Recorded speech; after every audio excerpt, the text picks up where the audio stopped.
Bismillahirrahmanirrahim. Assalamualaikum warahmatullahi wabarakatuh. Sahabat beriman, semua tingkah laku Nabi Muhammad merupakan suri tauladan bagi umat Islam. Ia merupakan manusia mulia dan merupakan pemimpin para nabi dan rasul utusan Allah Subhanahu wa taala. Namun tahukah ada kisah yang layak menjadi pelajaran, bukan saja soal cara beribadah dari Rasulullah, soal kehidupan dan soal hubungan asmara pun semua dicontohkan Nabi Muhammad SAW. Diketahui Rasulullah memiliki lebih dari satu istri sejak meninggalnya Khadijah, istri pertama yang menemaninya berdakwah saat awal mula perjuangan Islam. Tapi ternyata sebelum menikah dengan Khadijah, Nabi Muhammad pernah melamar seorang wanita dan lamarannya pun ditolak. Menikah dengan Rasulullah SAW, siapa yang tidak ingin menjadi istri beliau, manusia paling agung dan soleh di muka bumi. Semua muslimah pasti menginginkannya, tapi mungkin tidak bagi satu wanita ini, Ummu Hani. Siapakah beliau? Beliau adalah wanita Quraisy yang bijak, memberi pendapat dan berakhlak mulia. Namanya adalah Fahitah binti Abi Thalib bin Abdul Muthalib bin Hashim, namun lebih dikenal dengan nama Ummu Hani karena anak pertamanya bernama Hani. Beliau merupakan sepupu Rasulullah SAW. Ibu Ummu Hani adalah Fatimah binti Asad bin Hashim bin Abdul Manaf, sedangkan ayahnya adalah Abu Thalib. Dengan demikian Ummu Hani adalah kakak perempuan dari dua orang laki-laki yang istimewa, Ali bin Abi Thalib dan Ja'far bin Abi Thalib. Tentu kita ingat bahwa setelah orang tua dan kakek Nabi wafat, Abu Thaliblah yang mengasuhnya. Ummu Hani menolak lamaran Nabi. Sebelum menjadi Rasulullah, Nabi Muhammad SAW pernah melamar Fahitah.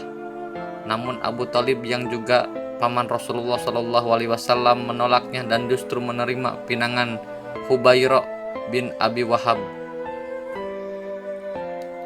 Hubairah adalah pria kaya dan sekaligus penyair berbakat seperti Abu Thalib.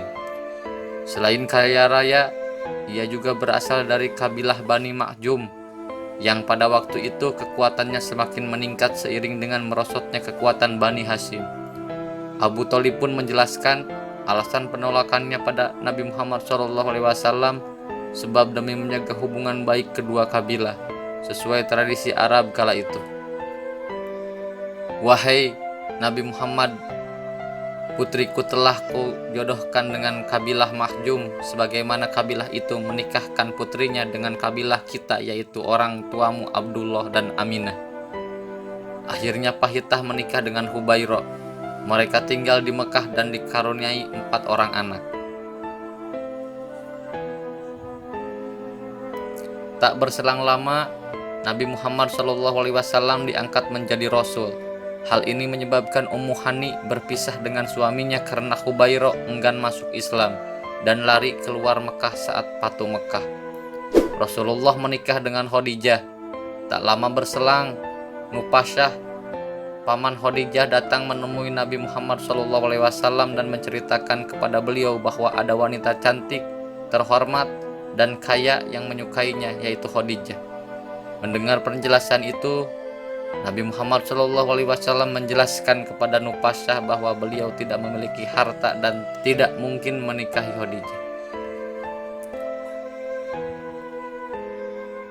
Nufasyah meyakinkan Nabi Muhammad SAW agar bersedia terlebih dulu dan masalah biaya pernikahan bisa diatur belakangan. Saat beliau datang, Khadijah pun berkata, "Putra pamanku, aku mencintaimu karena kebaikanmu padaku, juga karena engkau selalu terlibat dalam segala urusan di masyarakat tanpa menjadi partisipan. Aku menyukaimu karena engkau dapat diandalkan, juga karena keluruhan budi dan kejujuran perkataanmu." Dilamar kedua kali, Ummu Hani tetap menolak. Usai ditinggal oleh suaminya, Ummu Hani mengurus keempat anaknya sendiri. Melihat keadaan ini, Rasulullah SAW merasa iba dan kembali datang kepadanya untuk melamar. Namun lagi-lagi lamaran Rasulullah SAW ditolak. Wahai Rasulullah, tidak ada wanita yang tak ingin menjadi istrimu. Begitu pula denganku. Aku memiliki banyak anak.